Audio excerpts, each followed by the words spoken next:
나도 하나님을 사랑합니다. 하나님 앞에서 나는 존귀한 자입니다. 내 옆에 있는 분도 존귀한 자입니다. 한 번 더요. 하나님께서 우리나라를 사랑하십니다. 사랑합니다. 축복합니다. 지난 5월 달은 계절의 여왕이었죠. 아름다웠습니다. 곳곳에 꽃들이 만발해서 우리 얼굴에 웃음을 짓게 했습니다. 이어지는 6월도 아름답습니다. 그 아름다움은 나무들의 우리 장로님 기도대로 푸르름을 더해가고 있기 때문입니다. 하나님은 항상 자연을 통해서도 우리에게 말씀해 주십니다. 교훈해 주십니다. 오늘 우리들도 믿음의 나무가 더 푸르르게 잘 자라서 거목이 되어 주님 앞에 존귀하게 남은 생에 쓰임받기를 주님의 이름으로 축복합니다. 오늘 제목은 눈을 뜨게 하신 손입니다. 선포합시다. 눈을 뜨게 하신 손. 예수님의 공생애는 3년이죠. 짧은 시간입니다. 여러분, 어떤 일을 오래 하는 것도 중요하지만 집중적으로 하는 게 중요해요. 그래야 효과가 있어요. 예수님은 공생의 사역을 집중적으로 하셨어요. 무엇에 대해 집중적으로 하셨을까요? 3가지 사역에 집중하셨어요. 먼저는 말씀 사역입니다. 말씀 사역. 이 말씀 사역의 핵심은 뭐냐? 하나님의 나라입니다. 뭐 세상 이야기하러 주님이 이 세상에 오신 것이 아니라 하나님의 나라를 전하기 위하여 오셨어요. 킹덤 오브 갓, 하나님의 나라. 그런데 여러분, 유치원생들에게 어떤 전문적인 사람이 가서 전문적인 지식을 가지고 이야기하면 유치원 어린 아이들이 이해할 수 있을까요? 이해할 수 없지요. 하나님의 나라 이야기를 우리 세상 사람들이 이해하고 소화하기가 쉽지 않아요. 그래서 예수님이 사용하신 가르침의 좋은 교육 방법이 있는데 그게 바로 비유입니다. 비유. 그래서 비유는 오늘날로 말하면 초등학교 나온 사람이나 뭐 전문 학위를 가진 사람이나 들으면 아, 그렇구나, 그렇게 누구나 쉽게 이해할 수 있습니다. 예컨대 예수님은 어떤 비유를 가지고 하나님의 나라를 말씀하셨습니까? 예수님께서 하나님의 나라는 겨자씨와 같다. 겨자씨 작아요. 씨 중에 가장 작은 씨라고 그랬어요. 그런데 그 겨자씨가 후에 자라나 새들이 깃들 큰 나무가 되잖아요. 하나님의 나라는 이렇다는 거예요. 예루살렘에부터 시작된 이 하나님의 나라가 점점점 땅끝까지 이르게 되는 하나님 나라의 원심령, 하나님 나라의 확장성에 대해서 말씀하고 있는 거예요. 하나님의 나라는 생명이 있기 때문에. 뿐만 아니라 예수님은 하나님의 나라를 그 부대 안에 있는 누룩과 같다고 그래요. 누룩, 이스트죠. 밀가루 위에 이스트를 들어가면 막 부풀어 오르잖아요. 부대 전체 안에 부풀어 오르는 것처럼 동일하게 하나님 나라의 확장성을 말씀하고 있는 겁니다. 뿐만 아니라 예수님은 제자들과 거니다가 농부가 씨를 뿌립니다. 그래, 하나님의 나라는 저 농부가 밭에 씨를 뿌리는 씨와 같다. 씨도 생명력이기 때문에 자라나잖아요.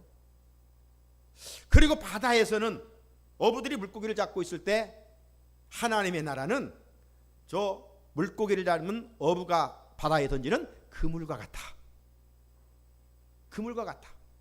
그래서 복음을 듣는 자들이 그물에 물고기가 모이는 것처럼 예수를 믿게 되고 하나님 나라가 세워져 간다.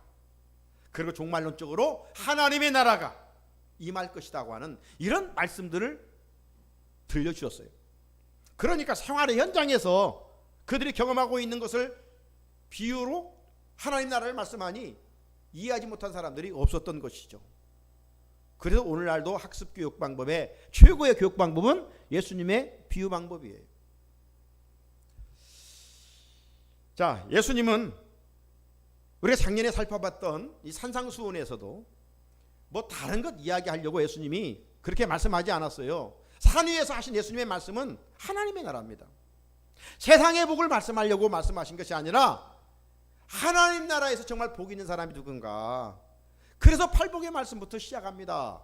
하나님의 나라, 그리고 하나님 나라 백성이 어떻게 살아가야 될 것인가, 이런 규범에 대해서, 규칙에 대해서 말씀해 주시고 있는 것이 산상수훈의 말씀입니다. 그렇다면 오늘날 교회는 어떤 곳이 되어야 되겠습니까? 하나님의 말씀이 선포되어야 하는 곳이어야 돼요. 다른 것에 열심을 품을 것이 아니라 하나님의 말씀. 왜? 말씀이 교회를 말씀되게 하고 말씀이 성도를 성도답게 만들어가기 때문입니다. 좋은 교회는 어떤 교회일까요? 좋은 교회는 유형적으로 화려한 교회가 아닙니다. 주님이 인정하는 교회는 말씀의 능력이 나타나는 교회예요. 말씀이 제대로 선포되는 교회예요. 이어지는 좋은 성도는 어떤 성도일까요? 선포되는 말씀을 아멘으로 받고 말씀대로 순종하는 성도가 좋은 성도예요. 우리 교회가 말씀 위에 든든히 세워질 뿐만 아니라 우리 모두가 말씀에 순종함으로 주님부터 칭찬받는 하나님의 백성들이 되시기를 주님의 이름으로 축복합니다. 또 하나 예수님의 집중사역은 전도사역입니다. 오늘 여러분 교회에 오셨어요. 사람 만나러 왔어요? 아니잖아요. 하나님께 예배드리러 온 거예요. 목적이 분명해야 된다 이 말이죠. 목적이 분명한 사람은 곁길로 가지 않아요. 집중할 수가 있어요. 내가 오늘 하나님께 영과 진리로 예배드려야 되지. 구원받은 자로서 마땅히. 이런 사람은 어떤 환경에서도 예배드리는 일에 선한 열심을 낼 수 있고 우선순위를 거기에 둘 수가 있어요. 예수님이 이 세상에 오신 목적은 뭐예요? 죽어가는 영혼을 살리기 위함입니다. 전도하기 위해서 오셨어요. 그 사역에 집중하셨어요. 마가복음 1장 38절을 보면 같이 읽어볼까요? 시작. 이르시되 우리가 다른 가까운 마을들로 가자. 거기서도 전도하리니 내가 이를 위하여 왔노라 하시고. 아멘. 예수님이 왜 오셨다고요? 전도하러 오셨다는 거예요. 예수님이 우리와 같이 인간의 몸을 입고 오셨기 때문에 정말 많은 시간을 들여서 전도하면 피곤하겠죠. 예수님은 얼마나 사역이 바쁘셨는지 점심을 먹을 겨를도 없다고 그랬어요. 식사할 겨를조차 없다고 그랬어요. 얼마나 피곤하셨겠어요. 그런데도 지난번 말씀드린 것처럼 예수님은 새벽을 깨워 기도하셨어요. 새벽을 깨워 예수님이 무엇을 위해서 기도를 그렇게 하셨을까요? 하나님 나라가 확장되고 이 땅에 죄인들이 회개하고 하나님께 돌아와 구원 얻기를 위하여. 왜? 그 일을 위하여 예수님이 이 세상에 오셨기 때문입니다. 그래서 새벽을 깨워 기도하시고 오늘은 이 동네 내일은 저 동네 열심히 다니시면서 전도하셨어요. 더 직접적으로 이야기한 것이 누가복음 19장 10절 말씀입니다. 같이 읽어볼까요? 시작. 인자가 온 것은 잃어버린 자를 찾아 구원하려 함이니라. 아멘. 어느 가정에서 선포한 말씀이죠? 세리장 삭개오 집에서 선포하신 주님의 말씀입니다. 예수님은 친히 삭개오가 살고 있는 여리고를 찾아가셨고 그 삭개오가 유형적으로는 많은 부를 누리고 있었지만 영적으로 심히 갈급하여 예수님을 보려고 갔지만 키가 작아서 볼 수가 없잖아요. 나무에 올라갔었죠. 예수님은 다 지켜보고 계셨습니다. 그리고 먼저 삭개오를 바라보시고 삭개오야 내려오너라. 내가 너희 집에 머무르겠다. 그래서 예수님이 제자들과 많은 또 사람들을 데리고 삭개오 집에 들어가잖아요. 그래서 말씀을 전했더니 삭개오가 변화되어 토색한 것, 남의 것, 빼앗은 것 다 자기 재산을 팔아서 나누겠습니다. 변화된 모습을 보게 됩니다. 그리고 마침내 그가 회개하고 구원받는 사건이 있습니다. 그 결론적으로 예수님이 하신 말씀이 인자가 온 것은 잃어버린 자를 찾아 구원하려 함이니라. 삭개오는 세리장입니다. 유대인들 종교인들이 아주 싫어하고 혐오한 사람입니다. 그러니까 종교인들이 그들을 보고 예수님의 행위를 비난하죠. 수근거리죠. 저 사람이 사교회가 누군지도 모르고 저 집에 들어갔다, 교인의 집에 들어갔다고 비난하고 수근거렸습니다. 하지만 예수님은 아랑곳하지 아니하시고 세리도, 그들이 비난한 창기도, 주인들의 대명사인 그들도 구원받아야 할 대상이기 때문에 먼저 찾아가셔서 그들에게 복음을, 하나님의 나라를 전하여 그들의 영혼을 구원하셨던 것이죠. 사랑하는 성도 여러분, 그렇다면 오늘 교회와 성도들이 할 일은 너무 분명해졌습니다. 그것은 예수님의 사역을 이어가는 것이죠. 앞에 살펴본 것처럼 교회는 생명의 복음이 선포되는 곳이어야 되고, 그리스도인들은 말씀을 생명처럼 여겨야 됩니다. 이러기 위해서는 주일에 성전에 올라와 열심히 예배드리면서 주의 말씀을 사모하면서 들어야 돼요. 그러나 여기에 머물면 안 됩니다. 예수님이 오신 목적처럼 우리들도 이제 흩어져야 됩니다. 세상으로 나가야 됩니다. 그래 죽어가는 영혼을 살려내야 됩니다. 우리가 주님의 제자로 부름받은 것은 이 일을 위해서 부름받은 겁니다. 죽어가는 영혼을 살려내는 일. 실상 베드로, 안드레, 야고보, 요한은 어부였지 않습니까? 물고기나 갈릴리 바닷가에서 잡아 먹고 살다가 끝날 인생이었지만 이제 예수님의 제자가 된 뒤에 그들에게는 놀라운 사명 미션이 주어졌어요. 그게 뭐예요? 너희는 이제 바다에서 물고기 잡는 어부가 아니라 사람을 낚는 어부가 되게 하리라. 사람을 낚는 어부가 되게 하리라. 바다는 세상 아닙니까? 실상 우리가 세상에서 이것저것 먹고 살다가 육신적으로 끝나버릴 하찮은 존재였는데, 그런 존재를 주님이 제자로 부르시고 우리에게 미션을 주셨는데, 그 미션이 뭐예요? 온천하보다 귀한 사람을 살리는 일입니다. 한 영혼의 가치를 알고 가치 있게 살아가라고 우리를 제자로 불러주셨습니다.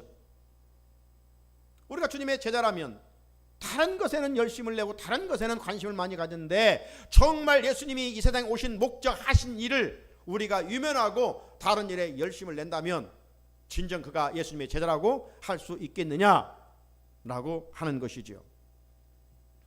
이것을 절실하게 깨달았던 한 사람이 있는데 그게 바로 사도 바울입니다. 그래서 사도 바울은 빚진 자의 마음으로 살았어요. 빚진 자의 마음. 로마서 1장 14절. 우리 잠도 오는데 크게 한번 읽어볼까요? 시작. 헬라인이나 야만인이나 지혜 있는 자나 어리석은 자에게 다 내가 빚진 자다. 자기 동족에게만 빚을 진 것이 아니라 모든 사람들에게 내가 다 빚을 졌다. 빚은 어떻게 해야 돼요? 갚아야 돼요. 바울은 이 심정으로 살았던 거예요. 그래서 환난 중에도 그 일만큼은 멈출 수가 없었던 것이죠. 6월은 호국 보훈의 달입니다. 나라를 사랑하고 민족을 사랑하는 방법은 다양할 수가 있습니다. 하지만 진정한 의국은 무엇일까요? 나라를 품고 역사에 주신 하나님께 기도하는 일이요. 아직도 내 민족 가운데 하나님을 알지 못하고 예수를 믿지 않는 자들에게 생명의 복음을 전파하여 그들도 회개하고 주께 돌아와 구원받게 하는 일인 줄로 믿습니다.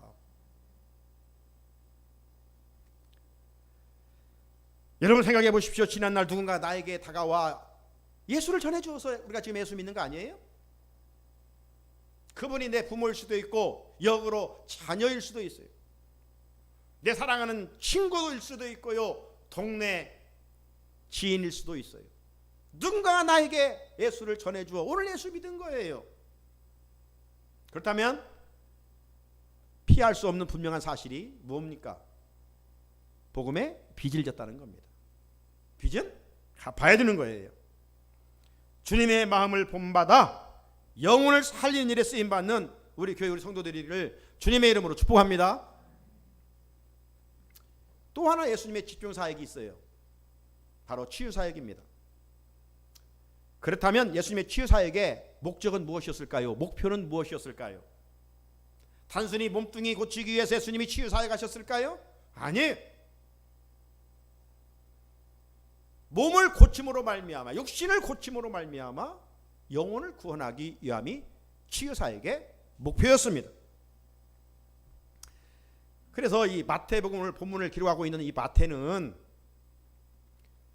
이 마태복음 5장, 6장, 7장 우리가 작년에 1년 내내 살펴봤던 이 산상수훈 이후 8장에서부터 9장 계속 이어지는 말씀에 보게 되면 이 치유사역에 많은 기록을 하고 있습니다. 잠시 제가 말씀을 드리면 이제 이 8장에 보게 되면 2절에 예수님께서 가장 먼저 문둥병자, 즉 나병 환자를 고치신 치유 사건이 기록되어 있어요. 그리고 이어지는 6절 말씀에 보게 되면 예수님이 백부장의 하인의 중풍병을 고치셨어요. 14절에 가보면 예수님께서 베드로의 장모 10병을 고쳐주셨어요. 자, 마태는 이렇게 강조합니다. 8장 16절에서 저물매에 사람들이 귀신 들린 자를 많이 데리고 예수께 오거늘 예수께서 말씀으로 귀신들을 쫓아내시고 병든 자들을 다 고치시니, 귀신 들린 자들, 병든 자들이 예수님 앞에 많이 수를 헤아릴 수 없을 만큼 찾아왔어요. 예수님이 다 고쳐주셨다는 것입니다. 마태는 여기서 머물지 아니하고 이어지는 9장에서도 보면 예수님은 내 친구들의 그 믿음, 내 친구들이 어떻게 했습니까? 친한 친구가 중풍병증에 걸렸는데 갈 수 없잖아요. 그래서 그들이 침상에 내 친구가 메고 갔는데 사람이 많아 들어갈 수 없으니까 막 지붕을 뚫고 그 침상을 내렸을 때 예수님이 내 친구의 믿음을 보시고 그 중풍병자에게 치유의 은혜를 입혀주시지 않았습니까? 이어지는 22절에도 보면 12년 동안 혈루증으로 고생한 여인 우리 알잖아요. 그 여인이 치유를 입었던 내용이 있습니다. 뿐만 아니라 한 관리의 딸이 죽게 되었는데 예수님께서 그 죽은 자를 살리신 이야기가 25절에 있습니다. 29절에 보게 되면 예수님께서 시각장애인 2명을 치유하신 사건도 있습니다. 그리고 33절에도 보면 귀신 들려 말을 못하는 사람을 고쳐주신 이야기도 기록되어 있습니다. 이만큼 예수님의 치유사역은 정말 우리의 손으로 헤아릴 수 없을 만큼 많이 기록이 되어 있어요. 올 20장을 읽었는데 올 본문도 역시 치유사역입니다. 오늘 이 본문의 치유사역은 마태, 마가, 누가 공간복음에 다 기록이 있습니다. 그 치유사역의 이야기는 뭡니까? 예수님께서 맹인 2사람을 고쳐주신 이야기입니다. 오늘 본문 시작되는 29절을 보면 이 무대가 예루살렘이 아니라 여리고라고 기록이 되어 있습니다. 자, 29절을 보십시오. 그들이 여리고에서 떠나갈 때에 큰 무리가 예수를 따르더라. 이 말씀을 잘 보면 예수님께서 이미 여리고로 들어가셨어요. 우리 성지순례 하신 분들은 여리고 가보셨죠. 그때 삭개가 올라간 엄청난 큰 뽕나무도 지금까지 자리 잡고 있는 것도 보았습니다. 그런데 그 여리고로 들어가셨다가 예수님이 그곳에서 좀 지내시고 다시 그 여리고를 빠져나갑니다. 방향으로 말하면 동쪽 여리고로부터 들어왔다가 이제 서쪽 여리고를 빠져나가고 있을 그때였습니다. 그때 2 맹인이 시각장애인들이 예수님을 향해서 크게 소리를 치고 있는 모습을 보게 됩니다. 이 맹인들이 바로 예수님께서 여리고에 오셨고 지나가고 있다는 소식을 들었어요. 여러분, 맹인들은, 시각장애인들은 볼 수가 없는 답답함이 있지요. 하지만 답답한 대신에 이 청각은 아주 또 열려 있습니다. 누구보다도 발달되어 있어요. 여러분, 당시 이 시각장애인들은 사회에서 버림받은 사람들이었고 사람들의 관심과 사랑에서 제일인 사람이었습니다. 그저 누가 어디 길거리 사람 많은 곳에 데려다 주면 거기 앉아서 사람들 지나갈 때마다 한 푼 주십시오, 도와주십시오. 그래서 누가 주면 그걸 가지고 참 배고픈 굶주림을 채우는 그런 불쌍한 사람이었습니다. 그런데 이들이 자기들이 거주하고 있는 여리고에 예수님이 오셨고 이제 얼마 있으면 예수님이 우리들이 있는 그 근처로 지나가신다는 소리를 듣게 되었던 것입니다. 자, 듣던 대로 예수님께서 이제 제자들과 많은 무리들과 함께 오고 있는 소리가 귀에 들립니다. 그때 이 두 사람은 예수님께 소리칩니다. 30절이죠. 예수께서 지나가신 다음을 듣고 소리질러 이르되 주여 우리를 불쌍히 여기소서. 다윗의 자손이요, 주여 우리를 불쌍히 여겨주십시오. 다윗의 자손이요. 맹인들은 비록 볼 수 없게 예수님이 어떻게 생겼는지 알 수는 없었지만 그분은 다윗의 자손이라는 것을 들었고 그것을 마음에 새기고 믿었던 것 같아요. 사랑하는 성도 여러분, 우리가 세상을 살아가면서 참 많은 말을 하기도 하지만 많은 말을 듣고 살지 않습니까? 매스컴이 발달된 이 시대에 정말 많은 것을 들을 수 있는 그런 문화적인 배경 아닙니까? 자, 그런데 어떤 말은 우리가 들어서 참 위로가 되는 말이 있고요, 막 용기가 되는 말이 있고요, 힘이 되는 말이 있어요.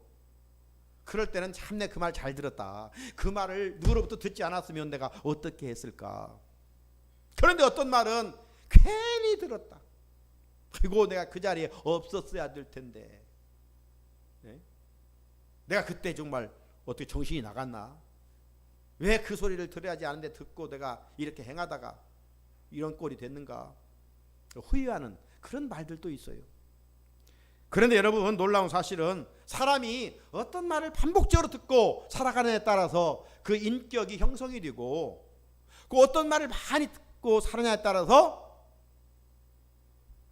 이 사람이 그렇게 되어가는 거예요. 운명까지도 결정된다고 하잖아요. 그래서 오래전에 제가 말씀드렸다시피 그 KBS 방송국 아나운서실에서 실험을 하지 않았습니까? 아나운서들은 어떤 사람입니까? 말로 먹고 사는 사람들 아니에요? 그냥 말의 중요성을 인식시키기 위하여 말 함부로 하지 말라. 여러분, 지지난주까지 어떤 이 아나운서가 말 잘못해서 아주 또 댓글에 비난을 받은 적이 있는데, 이 아나운서들은 늘 말을 아름답게 하는 사람들입니다. 그래서 실험한 거 아닙니까? 도시락에 밥을 해가지고 한 달간 보관하면서 아침마다 출근하면 한쪽 도시락에는 칭찬하고 아름답다, 좋은 말만 합니다. 그리고 한쪽 밥에는 계속 보기 싫다, 너 오늘 또 왜 거가 있느냐, 이렇게 저주를 했더니 한 달 뒤후에 뚜껑을 열었더니 바로 칭찬받았던, 사랑받았던 도시락의 밥은 윤기가 나고, 저주받았던 도시락에는 곰팡이가 심하게 있었던 것, KBS 방송국에서 직접 실험을 했습니다. 듣지 못하는 귀가 없는 나무들도 마찬가지고 동물들도 마찬가지예요. 어떤 소리를 듣고 사느냐에 따라서 운명이 결정진다라는 거예요. 자, 그렇다면 오늘 우리가 아무 말이나 듣고 살면 안 되겠지요. 유익한 말, 복이 있는 말을 들어야 됩니다. 우리는 상황에 따라 정말 들어야 할 말들이 많이 있지요. 하지만 정말 우리가 일생에 살아가면서 꼭 들어야 할 말이 있는데, 그것은 복음에 관한 것입니다. 복음에 관한 것. 복음은 뭐예요? 유한계일론이라는 것인데, 복된 소식, 기쁜 소식이에요. 이 복음은 바로 생명이신 예수 그리스도를 말씀하고 있는 것이죠. 여러분, 세상의 모든 것들은 유한합니다. 육신적인 겁니다. 다 소멸될 것입니다. 하지만 예수님에 관한 소식은 영원한 것입니다. 영생의 나라입니다. 하나님의 나라를 예수님 복음, 그분을 통해서만 들어갈 수가 있기 때문입니다. 두 수경은 비록 볼 수는 없는 그런 몸이었지만 꼭 들어야 할 것을 들었고, 들은 말을 마음에 간직하며 살았습니다. 그 말은 예수님이, 자기들 앞으로 지나가는 예수님이 다윗의 자손이라는 거예요. 다윗의 자손. 그래서 우리를 불쌍히 여겨 주십시오. 다윗의 자손 부러지셨잖아요. 왜 다윗의 자손입니까? 아브라함의 자손이 아니고 다윗의 자손으로 메시아가 오신다고 약속하였기 때문입니다. 이 말은 다른 말로 말하면 예수님 당신은 우리 인류를 구원할 메시아이십니다. 구원자이십니다. 이런 믿음의 고백이었던 것이죠. 그래서 예수님은 그들 가까이 지나가고 있을 때, 예수님이 그들 가까이 지나가고 있을 때 저들은 침묵하지 않을 수밖에 침묵을 하지 않고 주여 우리를 불쌍히 여기소서 다윗의 자손이여 하고 부르짖었습니다. 자, 그러자 그 주변의 수많은 사람들이 이들을 향해서 인격을 못 오가는 말을 합니다. 앞도 보지 못하는 주제에 조용히 안 해? 지금 예수님이 말씀하시는데. 그러면 또 주여 했을 거 아닙니까? 불쌍히 여겨달라고.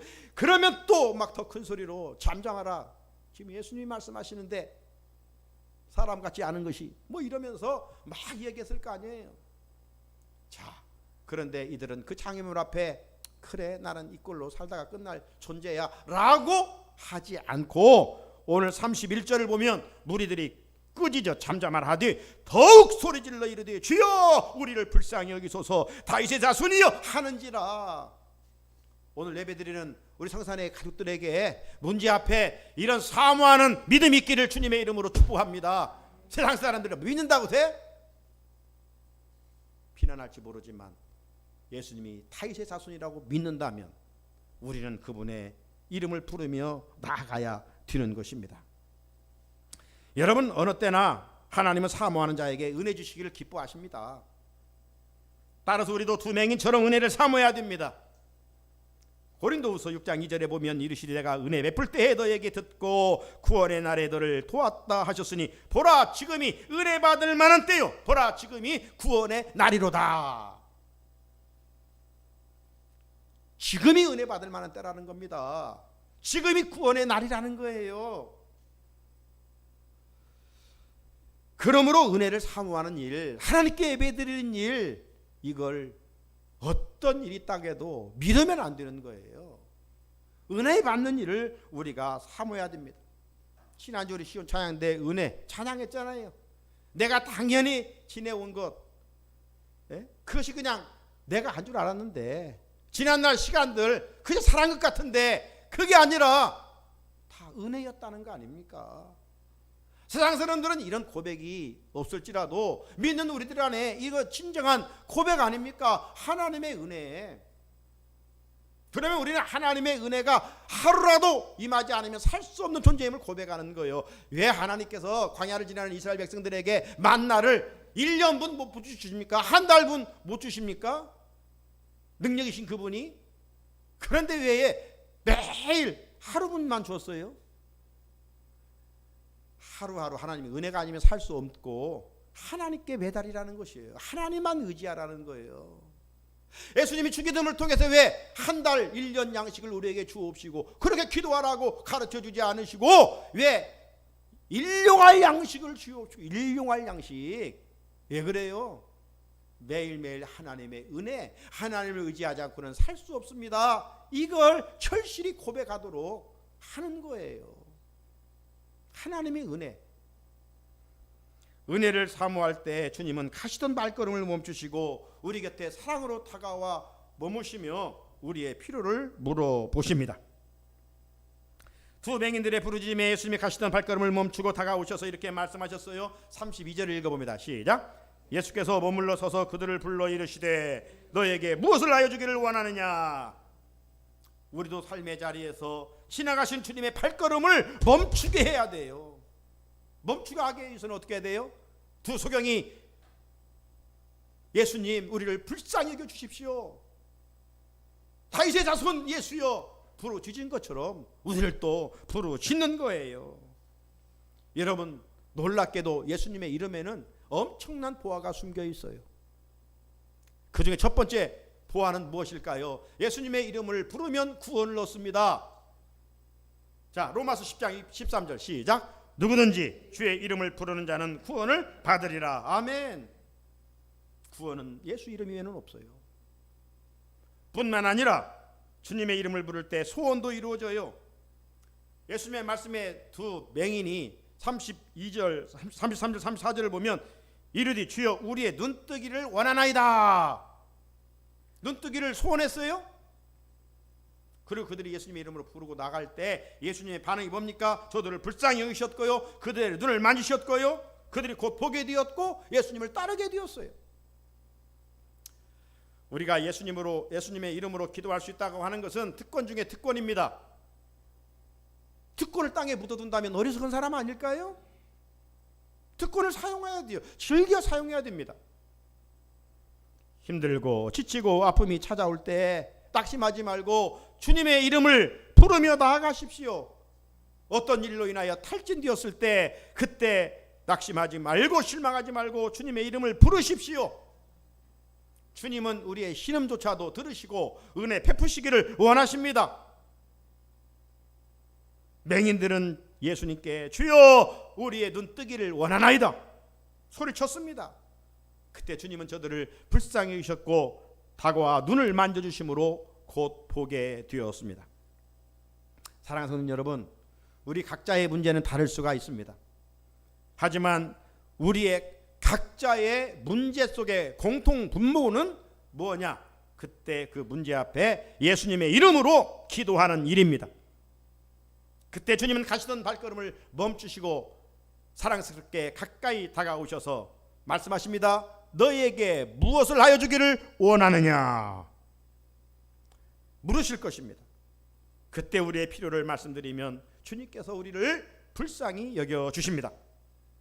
우리가 구할 것이 많이 있지만 맹인의 입장에서 구한다면 오늘 우리는 육신의 눈은 물론 세월이 흘러서 시력이 약해질 수는 있지만은 우리 교회 성도들 가운데 시력장애자는 없지 않습니까? 그렇다면 오늘 하나님께서 이 말씀을 통해서 우리에게 원하시는 것, 우리가 이 시각장애인 입장에서 오늘 우리가 먼저 구해야 된다면 뭘 구해야 되겠는가? 결론적으로 말씀드리면 영혼의 눈을 뜨는 은혜를 입는 일입니다. 그렇다면 우리의 영혼의 눈, 즉 믿음의 눈이 열리게 되면 어떤 삶을 살게 될까요? 첫째는 주님의 시각으로 볼 수가 있습니다. 따라서 합시다. 주님의 시각으로 볼 수 있습니다. 크게 외쳐봐요. 주님의 시각으로 볼 수 있습니다.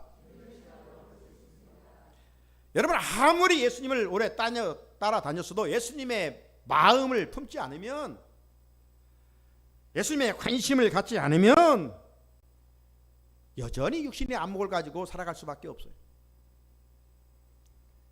본문전 제자들의 모습이 그랬어요. 본문전을 여러분 읽어보시면 예수님 따라다니면서 제자들의 마음은 항상 누구로부터 대접이나 받을까, 섬김이나 받을까, 여기에 초점이 맞춰져 있습니다. 섬기고 대접할 마음은 전혀 없어요. 그리고 예수님 곁에 따라다니면서 누가 큰가 누가 높은가 이걸 가지고 막 다투기만 했어요. 예수님이 제자들을 볼 때 얼마나 한심했겠습니까? 언제까지 저들이 저 모양 할 것인가? 언제 변화된 고백을 할 것인가? 너무 답답한 예수님 저들의 다투는 소리를 들으시고 올 본문전 올라가 보면 28절에서 이렇게 말씀하십니다. 인자가 온 것은 섬김을 받으려 함이 아니라 도리어 섬기려 하고 자기 목숨을 많은 사람의 대속물로 주려 함이니라. 예수님의 정체성은 섬김입니다. 그런데 여전히 제자들은 섬김만 받으려고 하고 있어요. 높아지려고만 하고 있어요. 종이 되라고 했는데, 자, 예수님은 그들에게 자신의 정체성을 통해서 너희들 이제 섬기는 자가 돼, 높아지려고 하지 말고 낮아지는 자가 돼, 이런 말씀을 하신 후에 제자들과 함께 어디로 들어가시느냐? 바로 오늘 본문의 무대인 여리고로 들어가십니다. 그리고 그곳에서 시간이 어느 정도 지체됐는지는 모르지만 다시금 여리고를 빠져나가고 있습니다. 그러다가 두 맹인의 위침을 예수님이 듣게 된 거예요. 그리고 예수님은 저들의 믿음을 보시고 고쳐주셨다는 이야기입니다.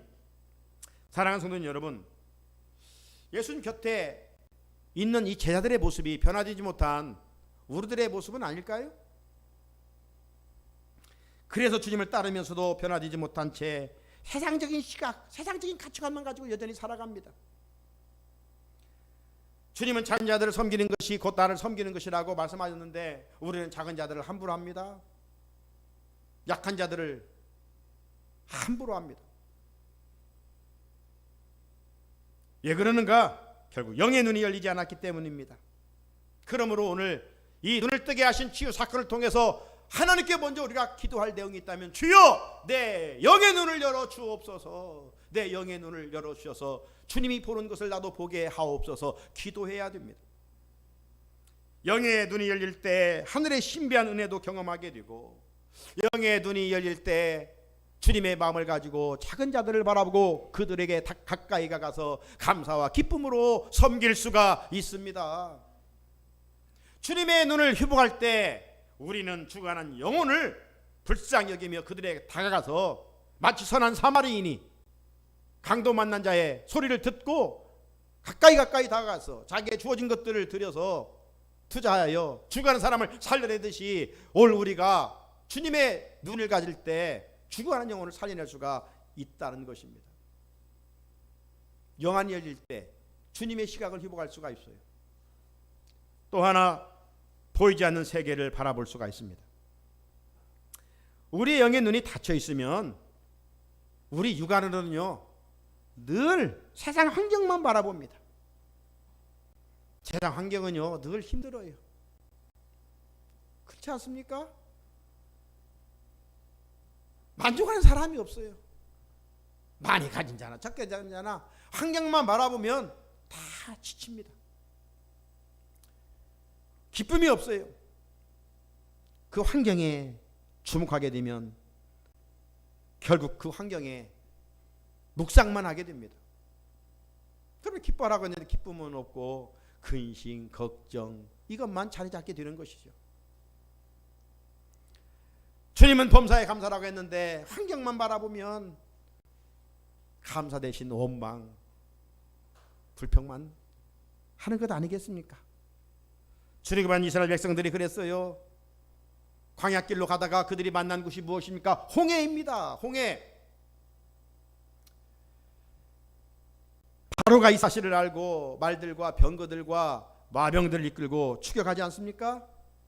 자, 그 상황에서 이스라엘 백성들은 완전 사면 초가입니다. 도간에 든 쥐입니다.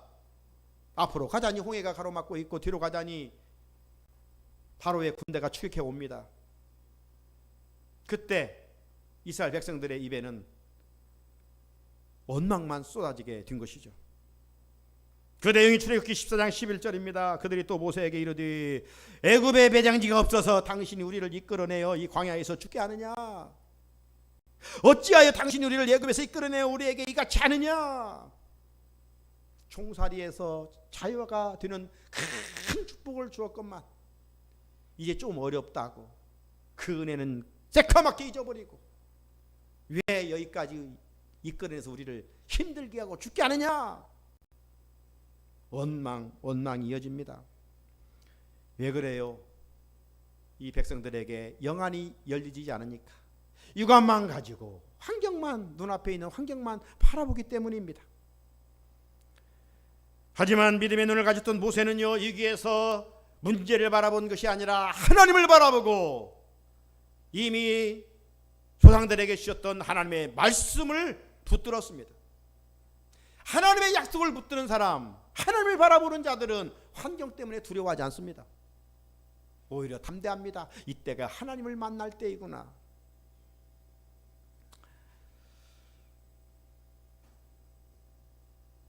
그래서 믿음의 사람 모세는 위기 앞에서 이렇게 백성들의 앞에 외칩니다. 출애굽기 14장 14절 같이 한번 읽어봅니다. 시작. 여호와께서 너희를 위하여 싸우시리니 너희는 가만히 있을지어다. 아멘. 내가 싸우는 게 아니에요. 하나님이 싸우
내일도 원망, 모레도 불평입니다.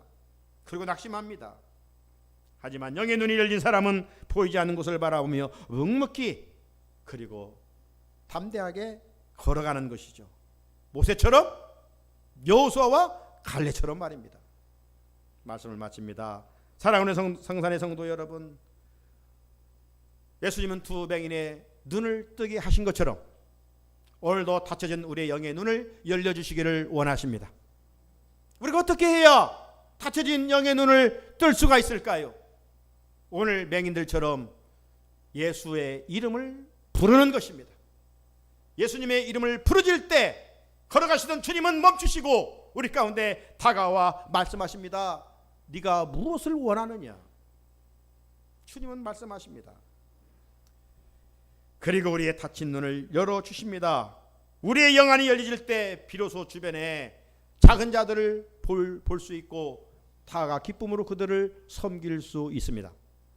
그리고 영안이 열려질 때 진정 무엇이 가치 있는가를 알고 이 마귀 강도를 만나 영적으로 비참하게 죽어있는 그들을 볼 수 있고 다가 그들에게 생명의 복음을 전하여 살려내는 일에 쓰임받을 수가 있습니다. 우리 모두 이 시간 사모함으로 주님의 손을 통해서 우리의 닫혀진 눈을 터치해 주심으로 영안이 열려 주변의 작은 자들을 보고 섬기며 죽어가는 영혼들을 다가 살려내는 능력 있는 그리스도인이 되시기를 주님의 이름으로 축복합니다. 걸어가신 하나님 아버지, 오늘 영적인 여리고를 주님은 이곳에 오셨습니다. 하나님, 환경만 바라보고 예수님 앞에 침묵하고 있는 우리